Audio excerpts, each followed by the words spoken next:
Olá a todos, Sidney Cúnico falando. Vamos continuar, então, o segundo vídeo hoje da série dos Aztecas, a história dos Aztecas e a sua cultura. Hoje vamos falar da conquista espanhola, como que Hernán Cortés conseguiu dominar um império que tinha 25 milhões de pessoas. Olha só a grandeza. E ele, com poucos soldados, artimanhas, malícias, técnicas, superioridade técnica. E mais uma coisa muito importante que eu vou contar depois, conseguiu vencer o povo asteca. Venham comigo. Então, falei para vocês da outra vez, né, no outro vídeo, que Tenochtitlan, a capital asteca, enfim, os povos ali da região toda do México, eles eram bem desenvolvidos do ponto de vista da sociedade, da cultura, eles tinham uma história longa, tinham uma hierarquia e tinham desenvolvimentos sociais interessantes e ficavam atrás dos europeus na parte da tecnologia mesmo, né? Mas eles tinham um desenvolvimento muito interessante. No vídeo anterior, o que causou algum rebuliço aí foi a questão do poder judiciário deles, tá? Avante, então. Os astecas, né, com a base em Tenochtitlan, eu coloquei essa primeira imagem aqui, hoje eu consigo usar o mouse nesse modo de projeção. Essa imagem é uma pintura e está no Museu de Arqueologia e História, então, da cidade do México. E é talvez, podemos ter mais fiel, assim, do que era essa cidade em 1519, tá bom? Quando chegaram aí os espanhóis. Eles provavelmente, em alguma das montanhas próximas, eles tiveram essa vista aí. Tá? Chegavam numa montanha e olhava a cidade de cima e via isso aí, que está aí nesse ângulo. E aqui na outra tela, a gente pode ver na outra imagem como era mais de perto, assim, os templos, né? As divisões, os jardins, eles tinham muitos jardins verdes. Aqui, obviamente, ficava a elite, né? Ao redor do templo central, onde morava o Montezuma. Os espanhóis chamavam de Montezuma, o rei, o poderoso rei asteca. Uma questão assim que sempre foi polêmica, né? Os europeus falavam, mas era um povo que fazia sacrifícios, né? Fazia sacrifício e fazia o mesmo ali naquele templo, naquela escadaria, ele rolava a cabeça para baixo, ali, se aguentava. Mas o que os espanhóis faziam, pessoal, em 1519? Era o auge da Inquisição. Eles queimavam as pessoas nas fogueiras. E pior, na minha opinião, não queimavam por motivos de guerra, de disputa. Eles queimavam por questões de ideias, de pensamentos. Os espanhóis, segundo alguns historiadores, inclusive o Soustelli, que é um historiador francês que eu acompanhei muito, li bastante sobre isso tudo, esse tema, né? Do México antigo, ele diz, morria mais gente nas fogueiras da Europa do que aqui nesse templo dos astecas, sacrificados. Então, é muito relativo tudo isso, né? Muito relativo. Sim, é errado sacrificar, obviamente a gente sabe disso hoje, mas na época, em 1519, as culturas eram diferentes, né? Então, vale esse comentário também, e seguimos. Então, como era o mundo em 1519? Vamos contextualizar, tá? Aqui eu coloquei essa imagem que mostra as viagens do Cristóvão Colombo, né, que ele fez 4 viagens ao longo de anos. Ele esteve, então, 20 anos antes ali, mais de 20 anos antes do Hernán Cortés, né? Já conheciam, então, a América. Curiosamente, o Colombo descobriu a América, mas não ficou conhecido desta maneira na época. Quem ficou conhecido como descobridor da América foi Américo Vespúcio. Por isso que o continente se chama América. Mas isso é outra história, conto para vocês depois. Na época de 1519, então, a gente coloca aqui que a queda de Constantinopla é algo suave, né? Essa disputa de 2 civilizações que ocorreu aí em 1519, ela realmente mudou a história, né? A gente é hoje o que é na América em função disso, desse evento. Outros eventos importantes similares foi a queda de Constantinopla, tomada pelos turcos em 1453, se não me engano. Você pode dizer assim, a queda de Berlim, na Segunda Guerra Mundial também, definiu o final de um ciclo, né? E outras grandes batalhas que houveram no passado. Então, a tomada de Tenochtitlan tem um contexto histórico realmente marcante. Assim. Depois disso, o mundo mudou, tá bom? O domínio europeu sobre as Américas foi estabelecido ali, naquele momento. Depois os incas caíram, anos depois, pelo Pison, numa outra epopeia que vale um outro vídeo. Vejam bem, nessa época, o Lutero Martinho tinha recém se ordenado padre, tá?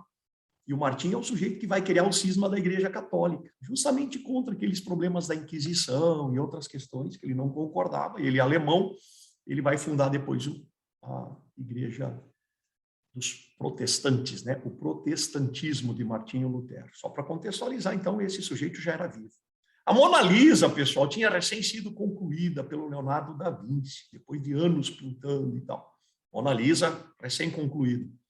Maquiavel era secretário de Florença. Maquiavel, o famoso Maquiavel, que ensinou príncipes a dominar o mundo, né? O Hernán Cortés usou muito das técnicas que o Maquiavel defendia. E Viena estava sendo cercada pelos turcos. Eles tinham dominado Constantinopla anos atrás. Em 1519, tinham continuado avançando, dominado Grécia, etc. Estavam nas portas da Europa. Em Viena, pessoal. Mas aí Viena resistiu, foi o auge. Aí os turcos retornaram depois e ficaram onde hoje é Istambul, o limite aí das civilizações, né? Então, seguimos. Como era a guerra, né, naquela época? Olha só como é interessante entender por que o Império tão grande caiu, entre aspas, de uma maneira tão fácil. Mas tem motivos, tá? E não é tão difícil de compreender. Os espanhóis, quando chegaram aí, Hernán Cortés tinha muito foco, ele tinha vendido muita coisa na Europa, a fortuna dele toda tinha colocado dinheiro nele, pessoal. Ele veio para ficar rico e veio para dominar. O Império Espanhol vinha com a intenção de tomar posse desse local. Então, ele vinha com muito assim, foco nisso, né? Já os astecas, vamos colocar a visão dos astecas, né? O Montezuma, então, o poderoso rei, eles estavam confusos com aquilo, porque chega um povo diferente, com uma tecnologia muito superior, porque os navios deles impressionavam, os canhões, os cavalos, criavam um certo medo no início, assim, porque eram um bicho grande, bem dóceis para os espanhóis. Eles traziam um cachorro também, eles tinham as armas de pólvora, né, arcabuzes, eles chamavam. Então, para os astecas, a chegada dos espanhóis significava muitas coisas. Eles poderiam estar vindo para dominar, eles poderiam estar vindo como semideuses mandados lá, deuses, e inclusive tinham lendas antigas de que chegaria em algum momento de terras longínquas, os deuses e tal. Então, os espanhóis ficaram um pouco, os astecas ficaram um pouco em dúvida quanto a isso tudo. O que eram esses caras, afinal? Quais eram as intenções deles, né? Então, enquanto eles pensavam, o tempo passou, e isso deu muita vantagem para o Hernán Cortés dominar. Nós vamos ver isso depois, né? Então, até o momento final, o Montezuma não sabia exatamente o que esperar do Cortés e do seu público. Ele, até o final de vários acontecimentos, ele chegava a acreditar que poderiam, entre aspas, né, ser aliados. De repente, ele agindo junto com os espanhóis para dominar mais a região, etc. e tal. Então, ele não estava entendendo bem, e quando ele descobriu, foi tarde demais. E as guerras eram feitas de forma diferente, né? Os espanhóis já vinham de uma tradição guerreira antiga, né? Já tinham expulsado os mouros em 1450, 1480, 1490, lá na Espanha. Então, tinham participado de guerras da Europa toda.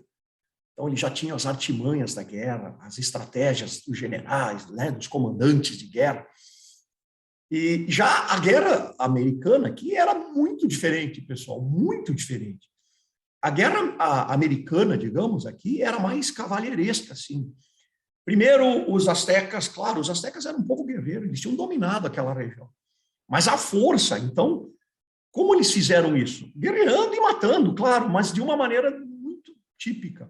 Eles mandavam os diplomatas primeiro, os diplomatas negociavam com aquela cidade e diziam, ó, nós queremos invadir vocês ou vocês vão se tornar nossos aliados pagando tributo para nós aqui.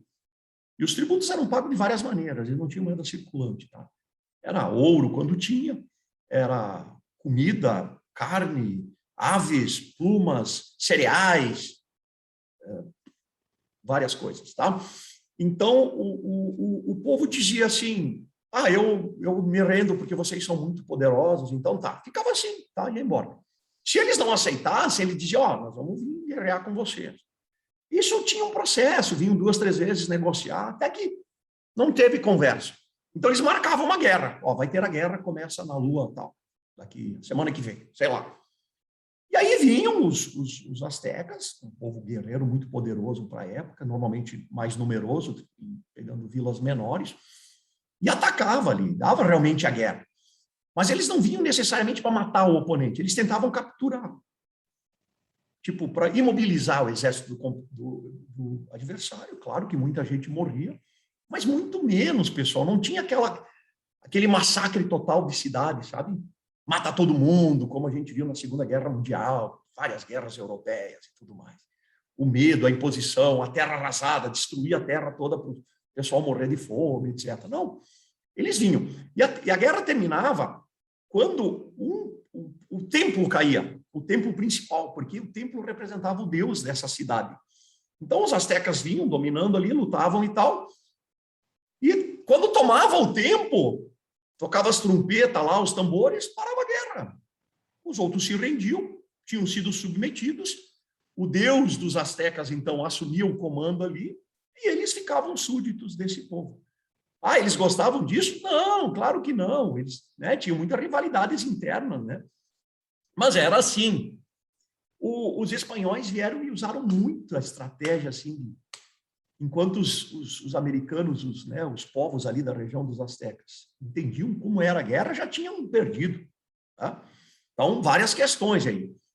É claro que os espanhóis tinham várias armas, né, mais poderosas e tudo mais, mas o número tão grande teria feito os astecas vencerem tranquilamente.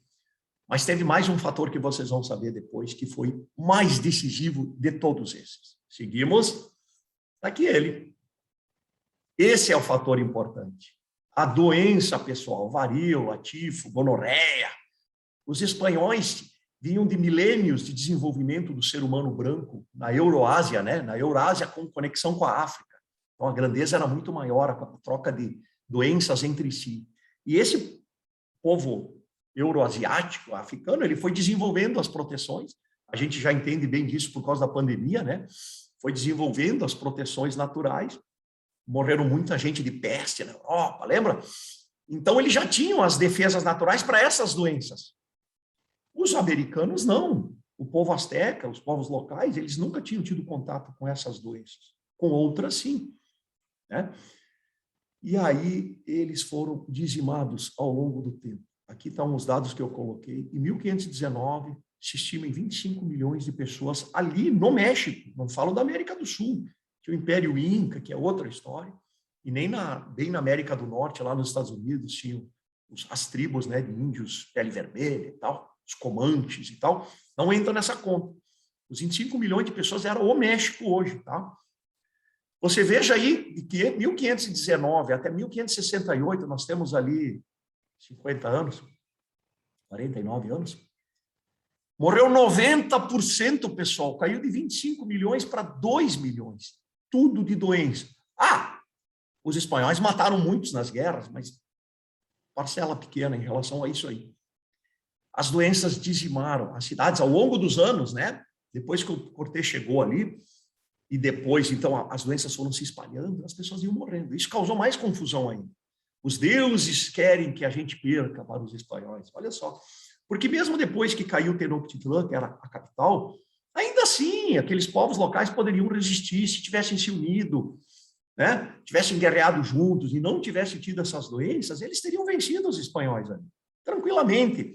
Claro que depois, talvez, novas, né, caravanas, vinham mais navios, talvez vencesse, ou não. Ou poderia ficar como ficou na Índia, quando eles chegaram lá. A Índia sofreu algumas derrotas, um pouco se submeteu, mas continuou seu império lá. Né? Ela só foi ser tomada depois pelos ingleses, em 1700 e alguma coisa. Né? Então, aqui não, aqui os espanhóis dominaram tudo, porque a moral do povo caiu. Né? Eles entenderam que era para perder mesmo, e meio que desistiram e só foram morrendo ao longo do tempo pelas doenças. Tá? Então, esse é o principal fator que fez com que os povos locais foram derrotados totalmente. Agora nós vamos fazer, então, uma conversa sobre o roteiro, né? O que o Hernán Cortés fez? Como foi essa tomada? Ela começa em fevereiro de 1519, aqui no Cantinho. Ele sai com 10 caravelas, ali da região de Cuba, Haiti, aquelas ilhas onde ficavam os espanhóis até então. Eles já sabiam que o continente existia, já tinham vindo outras caravelas. Uma delas já tinha parado, já tinha circulado por ali algumas pessoas, um contato inicial, né? 2, 3 anos antes, 1516. Inclusive, alguns espanhóis tinham ficado por ali, meio prisioneiros e tal, ou ficaram porque quiseram. E então os espanhóis já sabiam desse povo e sabiam que tinha ouro por aí e tal, mas não sabiam detalhes, né? Aí o Hernán Cortés chega com 10 caravelas, 400 homens. Desce na praia, onde hoje é Vera Cruz, né, a região do litoral ali, no Golfo do México. E ele queima todas as caravelas. Olha só a estratégia desse cara, já começa aí. Ele queimou as caravelas, eles não tinham como embarcar de volta, pessoal. Olha a maluquice. Qual é o recado que ele quis transmitir para os 400 homens? Ou vocês vencem, ou nós estamos ferrados aqui. Não conseguimos mais voltar, vamos morrer todo mundo. Ou nós dominamos, ou morremos. Era tudo ou nada. Claro que os homens ficaram apavorados com aquilo. Mas a hierarquia era rígida, ele tinha poder, e eles vieram com sede também. Os homens sabiam que podiam ficar ricos nessa empreitada, um lugar que tinha muito ouro e tal. E aí ele começa, então, a usar a sua artimanha. Ele vai chegando nas localidades menores, que são súditas dos astecas, pagam tributo, e dizem assim, eu mato vocês aí e tal, ou vocês mudam de lado. Né? Um pouco como os astecas faziam. Algumas vilas não se renderam no primeiro momento, eles devastavam a vila, destruíam canhão, arma, espada boa comprida de ferro, né? Contra as lanças de obsidiana dos astecas, ou os tacape que eles usavam. A obsidiana era uma espécie de um vidro, assim, uma pedra, né? Que lascava, então cortava bastante, era o que eles usavam bastante ali. Mas eles não tinham metal. Então, é claro que eles venciam as batalhas, quando a proporção não era muito diferente em termos de quantidade, né? Então, eles foram seguindo. Ao longo de 9 meses, o Cortés foi fazendo esse roteiro que a gente vê aqui, mais ou menos, né? Ele diferencia um pouquinho conforme o historiador conta, tá? Mas essa imagem eu encontrei, achei que ela era representativa, coloquei aqui. Então, ele fica indo de vila em vila, de aldeia em aldeia, encontrando povos diferentes. Você imagina essa região do México como a Europa, com povos diferentes, línguas diferentes. A gente viu no outro vídeo, os astecas tinham dominado há 100 anos esse local. Não era uma coisa tão antiga. As línguas ainda eram muito diferentes. Né? Não havia tanto contato como hoje. Né? Eles se encontravam algumas pessoas, comerciantes que circulavam, ou o exército. Então, ele teve que conseguir, o Hernán Cortés, primeiramente, os tradutores, pessoas chaves nesse processo de conquista. 2 deles são famosos. Um, que era um espanhol que tinha ficado por ali, ele aprendeu uma das línguas maias, porque ali no sul, na província de Yucatán, onde tem Cancún, ali eram os maias. Mas os maias eram um povo muito antigo, muito anterior aos astecas, muito desenvolvido, mas que estavam numa fase muito decadente nessa época, e eles eram súditos dos astecas. E tinha uma moça chamada Malinche, pelos espanhóis, tinha o nome mais deles lá dos astecas, essa Malinche. Essa moça era uma nobre, digamos assim, maia, tinha sido prisioneira dos astecas no passado, não gostava dos astecas, ao que parece, e ela falava as 2 línguas também, maia e asteca. E o espanhol falava espanhol e maia. Então, ali eles conseguiram, o Hernán Cortés trouxe esse pessoal sempre junto, e foi a maneira que ele tinha de se comunicar quando chegava nas aldeias. Né? E essas aldeias, ao longo desse tempo, ele foi conquistando, dominando, algumas destruindo. Né? Teve uma específica que ele destruiu totalmente para criar a imagem de que ele era poderoso, fodal e tal. Né? Outras ele negociava, porque alguns povos tinham muita raiva dos astecas, então chegava alguém ali, parecia ser poderoso também. E ele foi levando esses índios juntos, uma boa parte do exército desse pessoal. que ele ia dominando, ele ia trazendo junto. E os astecas sabendo, que é um processo de 9 meses. Eles recebiam os mensageiros, eles mandavam mensageiros, inclusive para o Cortés, dizendo, não precisa vir visitar a nossa cidade, eu te mando uns presentes em ouro e tal, querendo que esses caras ficassem longe, né? Então, veja bem a dúvida do Montezuma, né? Eu fico pensando a cabeça dessa pessoa, porque era muito centralizado lá o poder, né? Era ele que tinha que tomar as decisões. E ele não sabia se ele temia os espanhóis, se ele adorava os espanhóis, se ele fugia dos espanhóis. Mas fugir não era uma coisa que passava na cabeça dele. Mas entendam o que deve ter pensado ele. É como se hoje nós recebêssemos um pessoal que viesse de Marte, me parece, né? Desce aí umas naves espacial mais poderosas, e os caras querem conversar com a gente, mas se a gente não conversa, eles destroem a cidade. O que pensar desse pessoal, né? Aí eles dizem que querem morar junto com a gente, tá tudo bem, mas ao mesmo tempo eles destruíram a cidade. E o Cortés ia fazendo isso aí. E ele foi indo. E cada vez que ele avançava mais, ele sabia que tinha mais ouro lá nos astecas, em Tenochtitlan. Mais ouro, e o rei Moctezuma era muito poderoso. Moctezuma em asteca, Montezuma pelos espanhóis. E aí ele chega em novembro, então vamos adiantar um pouquinho essa história para não torná-la muito longa, mas no caminho ele derrota uma cidade muito poderosa, que tinha sido uma única cidade que não tinha sido dominada pelos astecas. Era pequena, não era muito grande, mas ela não perdia as guerras, ela conseguia. E ela estava ali meio independente. E quando o Cortés chegou, eles se aliaram ao Cortés. Então, o Cortés foi ampliando. Esses 400 homens já estavam em 20 mil, 30 mil pessoas, assim, povos grandes, né? Então, tinha exército. Quando ele chegou em novembro e viu aquela vista que a gente viu antes, que os espanhóis se admiraram do que era o poder e a riqueza da cidade, olhando de longe, assim. Ele entra, ele manda os mensageiros, ficam trocando mensagem, e ele é recebido, não tem a guerra. Tá? Ele é recebido, porque o Montezuma não sabe o que fazer com esses caras. Ele prefere receber do que encarar uma guerra que seria muito dura para o povo dele, e ele achava que podia perder e tal. Ele recebe esse pessoal. Então, olha só, eles chegam em novembro. Eles ficam de novembro até abril convivendo com os astecas. Os astecas só não aceitaram esse povo, que eu não lembro o nome agora, que veio junto, Textlaca, alguma coisa assim, os nomes eram bem difíceis de pronunciar. Esse povo fica fora da cidade, ao redor ali, a gente vê no lago, né? Na beira do lago ali. Eles ficam naquelas cidades litorâneas, que eram todas aliadas, a maioria delas, dos astecas. Ficam por ali, e entram os espanhóis, pomposamente, cavalos. Eles tinham também aquelas proteções aqui, as armaduras, né? Então, uma lança de obsidiana não conseguia furar uma proteção daquelas, né? Então, eles entram assim poderosos na cidade e eles ficam conversando ali, mas com muita artimanha, ninguém confiava em ninguém. Pensem, esses meses passaram juntos, pessoal. Não sabia se confiava ou não confiava, tem uns atritos.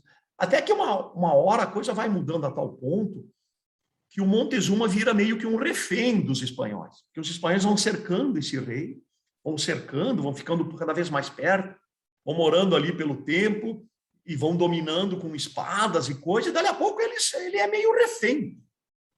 O próprio povo asteca já não tem mais tanto acesso ao rei, malandragem do Cortés, né?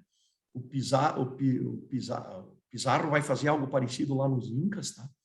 É uma outra história.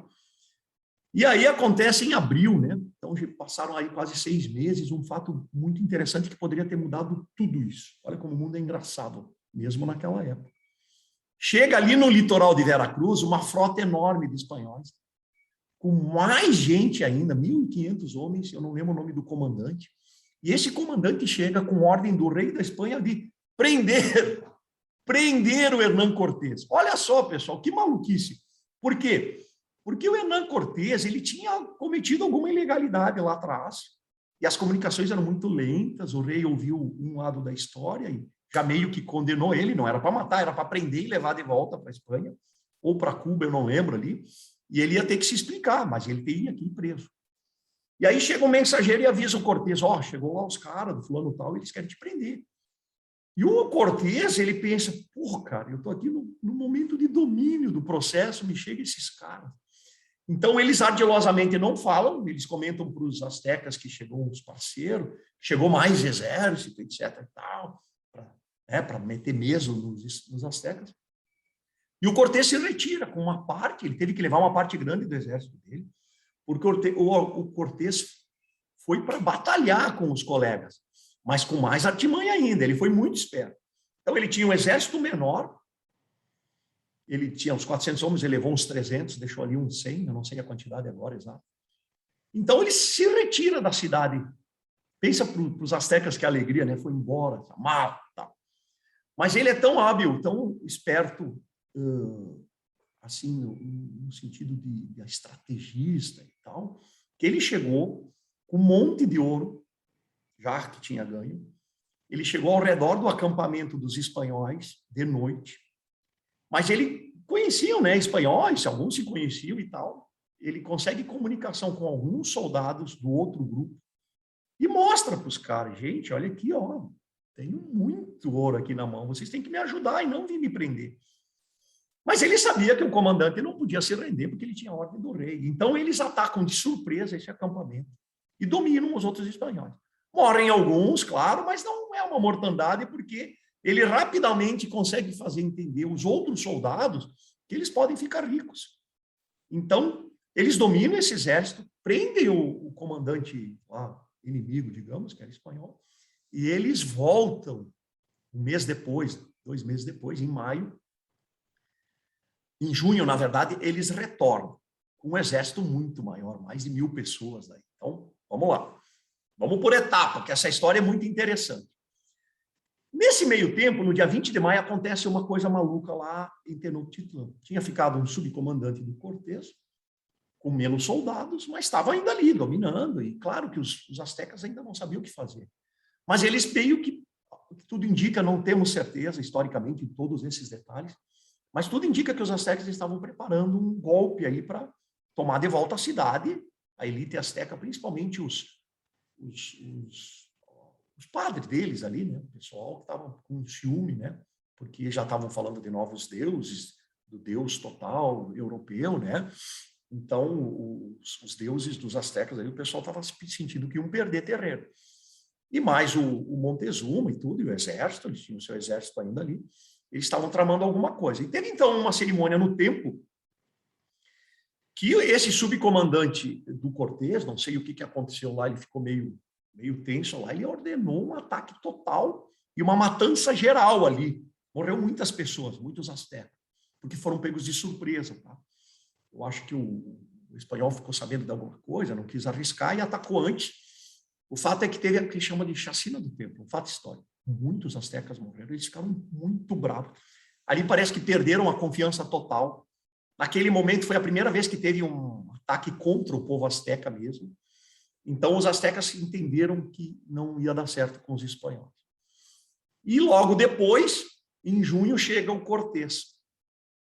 E chega o Cortés com esse exército bem maior de espanhóis, mais canhões, mais tudo, né? E ele chega e entra de novo na cidade, ele é recebido, mas aí já os astecas começam a preparar alguma coisa. Eles entenderam que não ia ter conversa com esse pessoal, ou matavam ou morriam. Então, em junho, o Cortés volta, e os astecas estão preparando uma nova celebração, um negócio e tal. E a tensão está altíssima naquele momento. O próprio Cortés sentiu algo no ar ali.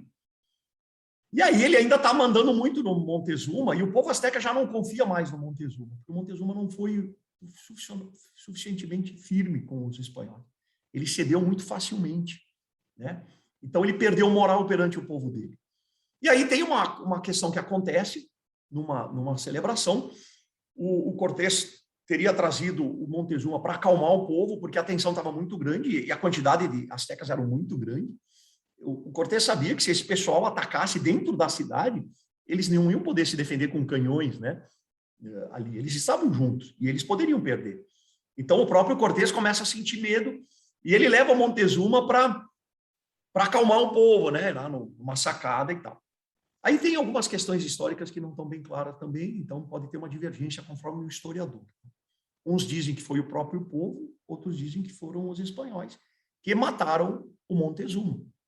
O povo jogou uma pedrada lá, bateu na cabeça, ele teria morrido. Mas dizem também que ele foi levado bem com vida para dentro e os espanhóis mataram, ou alguém da própria elite asteca que estava perto acabou matando ele. O fato é que ele morreu. E aí começa uma nova história. Porque a partir desse momento, o Montezuma era muito súdito, assim, muito receptivo com os espanhóis.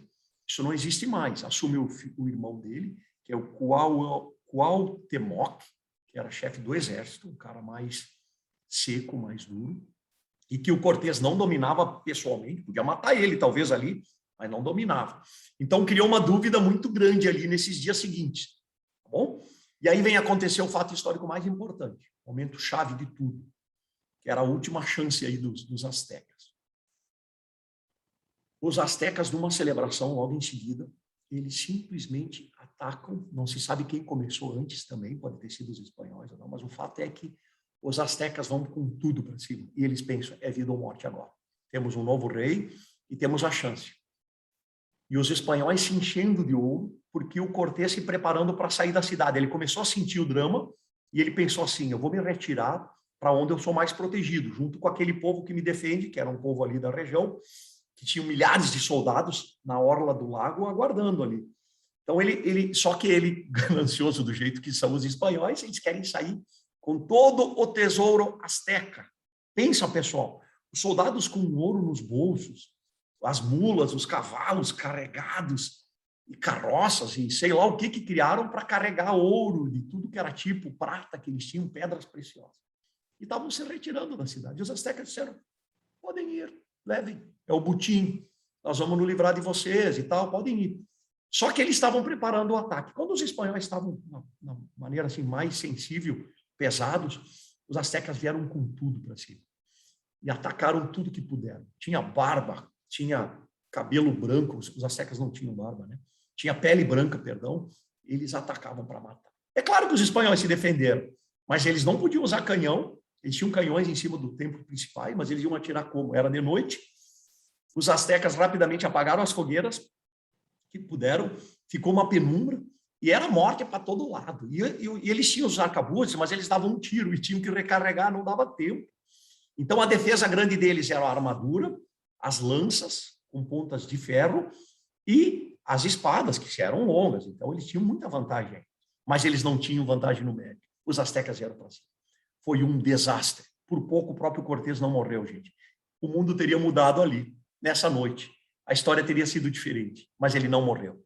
Ele sabia lutar bem, era um cara inteligente, ele já estava meio na borda da cidade quando o ataque começou, e ele rapidamente se isolou e foi saindo da cidade naqueles caminhos sobre o lago, mas eram caminhos estreitos. Então, ele recebeu o reforço que veio do lago e deu uma batalha total. Os espanhóis que caíam na água, porque não era fundo, eles podiam se locomover até na água em alguns lugares, mas eles estavam tão cheios de ouro que eles afundavam. Eles não conseguiam nadar ali. Então, morreu muito espanhol afogado pelos índios, pelos astecas. O fato é que foi chamada de La Noche Triste pelo próprio Cortés. Mas ele saiu. Quando ele chegou do outro lado, os astecas vieram atrás, e milhares de pessoas, pensa, e foram empurrando os espanhóis morro para cima, com o povo que ajudava eles também, e os astecas atrás, e os espanhóis tiveram que largar os canhões, enfim, cavalo que perderam, morreram, enfim. Mas os espanhóis conseguiram se retirar. Isso aconteceu no dia 30 de junho de 1520. Os espanhóis só foram voltar em fevereiro, olha só. Eles ficaram junho, julho, agosto, setembro, outubro, novembro, dezembro, janeiro, fevereiro. 8 meses afastados. Segundo o próprio Cortés, ele perdeu metade do exército dele ali. Tá? Ele tinha 1000 e poucos, perdeu 500, sei lá, soldados. Mas, claro, ele ficou ali por fora, ele se recompôs, ele foi... Aí começa a fase final. Então, a chance dos astecas tinha sido essa. Se eles matassem o Cortés ali, e talvez matassem todos os espanhóis, putz, teriam retomado o poder. Ia demorar muito tempo ainda para os espanhóis voltarem de novo. E agora os astecas preparados poderiam enfrentar, né? Enfim, era a chance deles.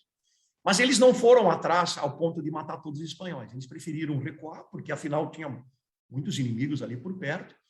Os espanhóis voltaram, já não tinham mais os canhões.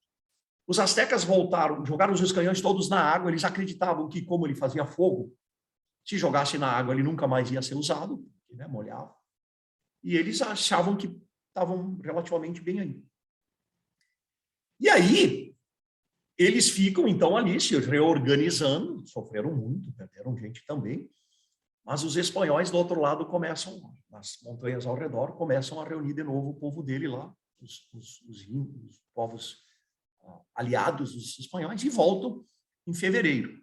Dizem alguns cronistas que eles voltam com 100 mil soldados entre os deles, que eram ali por uns 500, e os outros povos que eles tinham conseguido amealhar para atacar os astecas.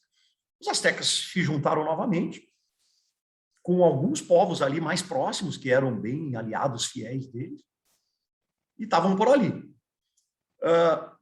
Só que os espanhóis, aí, o Hernán Cortés, ele usa uma outra estratégia. Então, ele vai conquistando ao redor do lago, povo por povo aliado, um por um, e chega e destrói.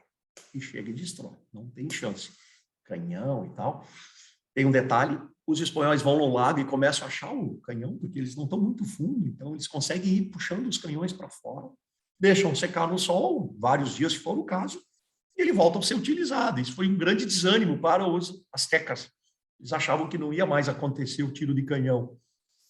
E aí, os espanhóis vão dominando cidade por cidade. Tinha uma cidade muito poderosa também, chamada Texcoco, que era a segunda cidade mais importante da Tríplice Aliança, vocês lembram do outro vídeo. Ela cai com uma certa facilidade também. E aí o povo asteca vai sentindo que vai chegar a sua vez. E eles vão se isolando. Até que eles ficam por último, última cidade. Os astecas dizem assim, bom, pelo menos todos saberão que os astecas foram os últimos a cair. Eles tinham um orgulho guerreiro. E aí, com esse novo rei, né, o Cuauhtémoc, eles organizam a defesa da cidade.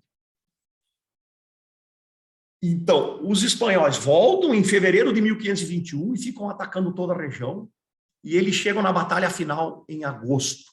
Olha, ficaram meses ali batalhando. Né? Até teve alguns momentos que o Cortés separou o exército um pouco e atacou cidades diferentes ao mesmo tempo, eram cidades pequenas. Agora nós vamos para o último episódio do nosso vídeo de hoje, pessoal. A batalha final. Pensem uma situação assim, o ataque a Constantinopla, a batalha de Stalingrado na Segunda Guerra Mundial, a batalha de Berlim no final da Segunda Guerra Mundial, que são episódios dramáticos das guerras, onde um lado vai ser destruído totalmente. Assim. Essa foi a batalha final.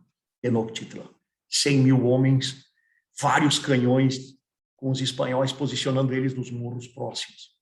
E os espanhóis começam atacando, os astecas olhavam assim, os espanhóis virando o canhão para o outro lado, que estranho, né? E eles atacam os aquedutos. Era uma cidade muito organizada, pessoal. Tinha 2 aquedutos grandes que desciam das montanhas trazendo água limpa para beber. Mas grandes, sim, quadradões, assim, 1 metro por 1 metro, volume d'água descendo, assim. E os espanhóis viram, destroem os aquedutos. Eles começam a ficar sem água. E aí eles vão fazendo o sítio, né? Vão fazendo o sítio. Em agosto, eles começam o ataque final.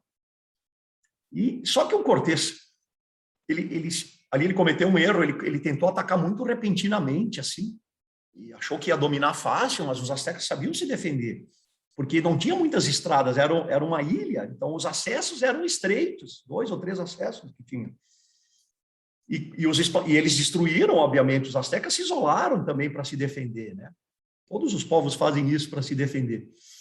E os espanhóis fizeram umas pontes móveis de madeira para atacar. O que acontecia às vezes? Mandavam um grupo grande de espanhóis, eles iam entrando na cidade, mas os astecas fechavam a entrada atrás, isolavam esse grupo e conseguiam se defender.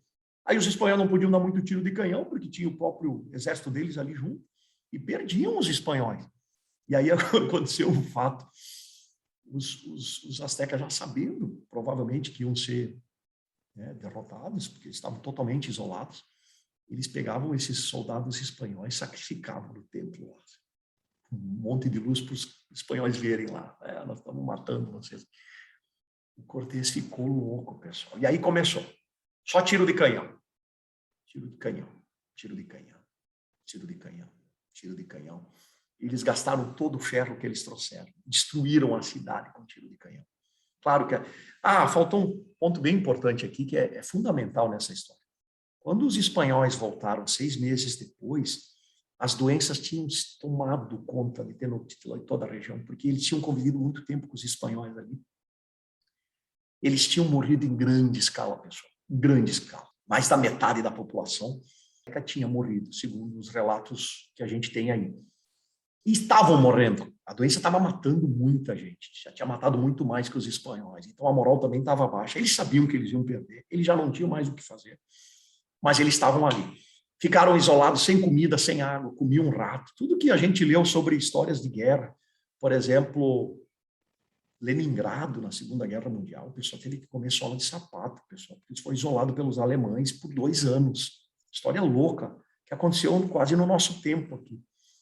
Lá também aconteceu isso. Eles não tinham quase o que comer, estavam totalmente isolados, não tinham água e tal. E a peste matando direto. E aí, eles fizeram essa cena toda de matar muitos soldados no templo, e os Cortés veio com tudo, com bala de canhão, destruíram a cidade e atacaram. E, enfim, venceram, pegaram inclusive o rei, prenderam ele, ele tentou até fugir numa canoa, parece, meio disfarçado, porque o povo, as mulheres, as crianças que podiam, saíam fora de canoa.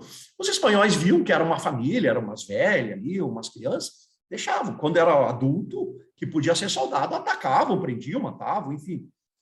Até que eles tomaram e destruíram a cidade, em agosto de 1521. Vou tirar aqui o compartilhamento. E a partir daí, o domínio europeu se estabeleceu em toda a América. Até hoje, talvez, né? Muito obrigado pelo vídeo de hoje.